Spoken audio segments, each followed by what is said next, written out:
10 citations. Thème: désir.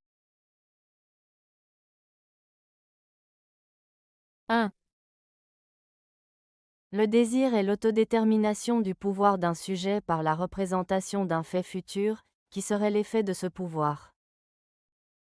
Emmanuel Kant. Emmanuel Kant, un philosophe allemand du XVIIIe siècle, explore ici la notion de désir et de volonté. Sa citation signifie que le désir est lié à notre capacité à nous déterminer nous-mêmes, c'est-à-dire à faire des choix en fonction de ce que nous voulons. Voici une explication plus détaillée. 1. Désir et autodétermination. Le désir est une force qui nous pousse à agir. Selon Kant, il ne s'agit pas seulement d'une impulsion passagère, mais d'une capacité à choisir et à agir en fonction de nos aspirations. 2. Représentation d'un fait futur. Lorsque nous désirons quelque chose, nous avons en tête une image ou une idée de ce que nous voulons atteindre. Cela peut être un objectif, un état de bonheur, ou tout autre résultat que nous espérons réaliser. 3. Effet de ce pouvoir. Kant souligne que notre pouvoir d'agir, notre volonté, est ce qui nous permet de transformer nos désirs en réalité. En d'autres termes, notre capacité à réaliser ce que nous désirons dépend de notre pouvoir d'agir sur le monde. En résumé, Kant affirme que le désir n'est pas simplement une impulsion, mais une expression de notre volonté.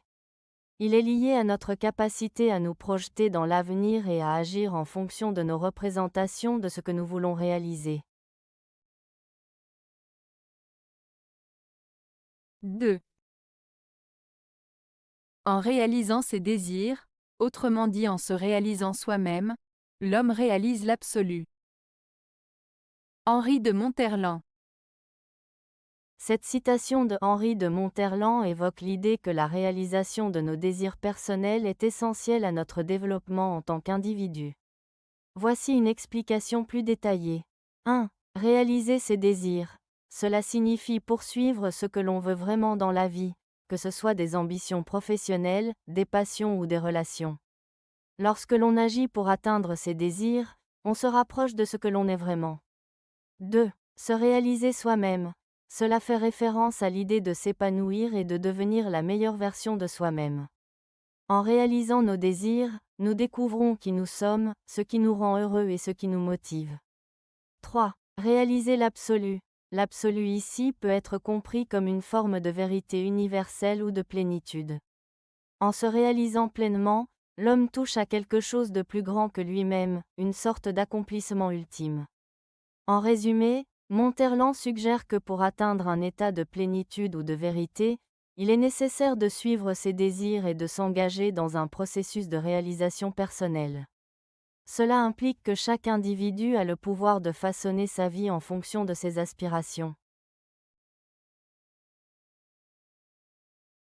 3. La curiosité éveille le désir, et le désir embellit toujours son objet. Pierre Choderlos de Laclos. Cette citation de Pierre Choderlos de Laclos signifie que la curiosité peut susciter un intérêt ou un désir pour quelque chose. Lorsque nous sommes curieux, nous avons envie d'explorer ou de connaître davantage, ce qui peut mener à un désir plus profond. De plus, le désir a tendance à embellir ou à idéaliser l'objet de notre convoitise. Cela signifie que lorsque nous désirons quelque chose, nous avons souvent tendance à le voir sous un jour plus positif ou attrayant qu'il ne l'est peut-être réellement. En d'autres termes, la curiosité peut ouvrir la porte à des désirs qui, à leur tour, rendent les choses plus séduisantes à nos yeux. En résumé, la citation souligne le lien entre curiosité, désir et perception, en montrant comment ces éléments interagissent pour influencer notre façon de voir le monde. 4. Il est plus facile d'éteindre un premier désir que de satisfaire tous ceux qui le suivent. La Rochefoucauld. Cette citation de La Rochefoucauld souligne l'idée que les désirs humains sont souvent insatiables. Lorsqu'on ressent un premier désir, il peut sembler relativement simple de le réprimer ou de ne pas y céder. En revanche, une fois que l'on commence à satisfaire un désir, cela peut en entraîner d'autres, qui deviennent de plus en plus difficiles à assouvir. En d'autres termes, la citation met en lumière la nature croissante et parfois illusoire des désirs. Une fois qu'on commence à satisfaire un désir, cela peut créer des attentes et des envies supplémentaires, rendant ainsi la quête de satisfaction beaucoup plus compliquée. Cela nous invite à réfléchir sur la gestion de nos désirs et sur la manière dont ils peuvent influencer notre bonheur et notre contentement. 5. Nous ne désirons aucune chose parce que nous la trouvons bonne mais, au contraire, nous jugeons qu'une chose est bonne parce que nous la désirons. Baruch Spinoza. Cette citation de Baruch Spinoza souligne la relation entre nos désirs et notre jugement sur ce qui est bon. Selon lui, ce n'est pas le fait qu'une chose soit intrinsèquement bonne qui nous pousse à la désirer. Au lieu de cela, c'est notre désir pour quelque chose qui influence notre perception de sa valeur. En d'autres termes, nous avons tendance à considérer une chose comme bonne simplement parce que nous en avons envie. Par exemple, si quelqu'un désire une certaine nourriture, il va probablement la trouver délicieuse et agréable, même si d'autres personnes pourraient ne pas l'apprécier. Ainsi, notre perception du bien et du mal est souvent subjective et dépendante de nos désirs personnels. Cette idée remet en question l'idée que les choses ont une valeur objective. Elle nous invite à réfléchir sur la manière dont nos émotions et nos désirs façonnent notre vision du monde et de ce qui est bon pour nous. 6. Quand on est content, on n'a plus rien à désirer. Et quand on n'a plus rien à désirer, tout est fini. Miguel de Cervantes. Cette citation de Miguel de Cervantes évoque une réflexion sur le bonheur et le désir. Quand il dit « quand on est content, on n'a plus rien à désirer », cela signifie que lorsque quelqu'un est satisfait de sa vie ou de sa situation, il n'éprouve plus le besoin de chercher autre chose pour être heureux. La satisfaction apporte une forme de paix intérieure. Ensuite, et quand on n'a plus rien à désirer, tout est fini, suggère que l'absence de désir peut mener à une stagnation.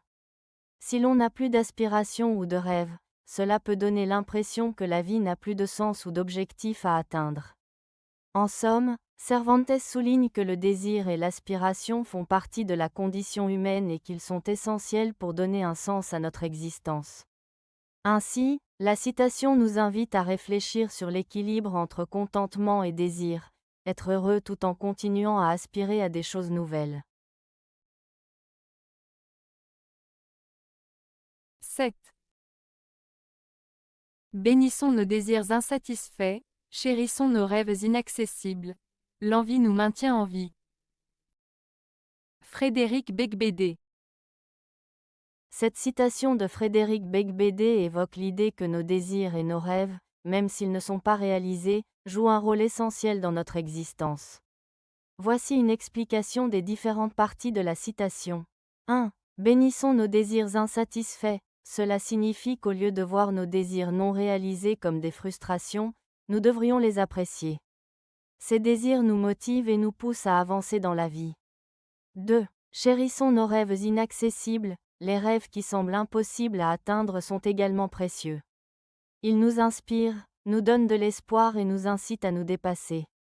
3. L'envie nous maintient en vie. L'envie, ici, se réfère à ce désir ardent d'atteindre nos objectifs ou de réaliser nos rêves. Cette envie nous pousse à agir, à chercher des opportunités et à nous battre pour ce que nous voulons. En résumé, Beigbeder suggère que nos désirs et nos rêves, même s'ils ne sont pas satisfaits, sont des moteurs de notre vie. Ils nous donnent une raison de continuer à avancer et à chercher quelque chose de plus grand. Ces aspirations, même inaccessibles, enrichissent notre existence et lui donnent un sens. 8. L'être humain est fondamentalement un être de désir. Frédéric Lenoir. La phrase « l'être humain est fondamentalement un être de désir » de Frédéric Lenoir signifie que le désir est une caractéristique essentielle de la nature humaine. Cela implique que les êtres humains sont constamment en quête de quelque chose, que ce soit des besoins matériels, des aspirations spirituelles, des relations affectives ou des objectifs personnels. Le désir peut être vu comme une force motrice qui pousse les individus à agir, à évoluer et à se réaliser. Par exemple, le désir de connaissance incite à apprendre, le désir d'amour pousse à établir des relations, et le désir de succès motive à travailler dur. En somme, cette citation souligne que le désir est inné et qu'il façonne nos comportements, nos choix et notre manière de vivre. C'est ce qui nous rend humains, car nous cherchons toujours à combler nos manques et à atteindre nos objectifs.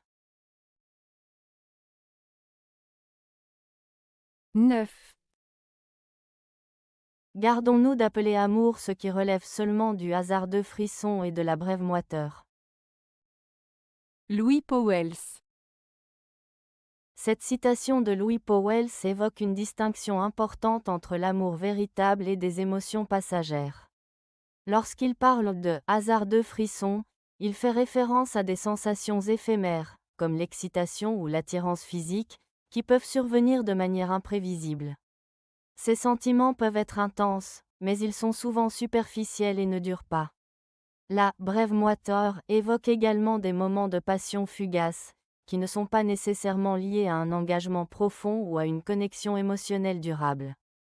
En somme, Pauwels nous met en garde contre la tendance à confondre ces expériences passagères avec l'amour authentique, qui nécessite du temps, de la profondeur et un engagement sincère.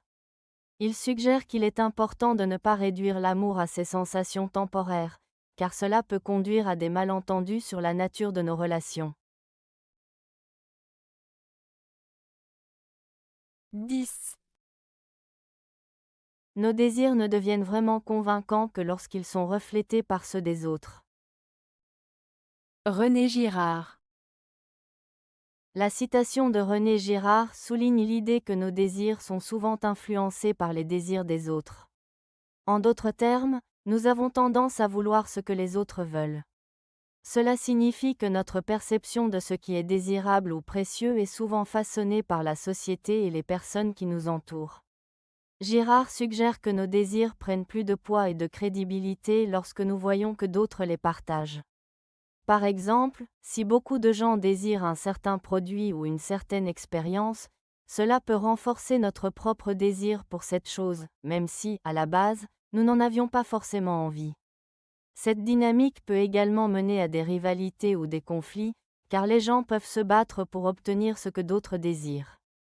En résumé, cette citation met en lumière la nature sociale de nos désirs et comment ils sont souvent le reflet de ce que les autres valorisent. Avez-vous aimé la vidéo? Si oui, mettez un pouce vers le haut. Cela aidera la chaîne et aidera les autres à la trouver. Nous ajoutons plusieurs nouvelles vidéos quotidiennement. Abonnez-vous pour ne rien manquer.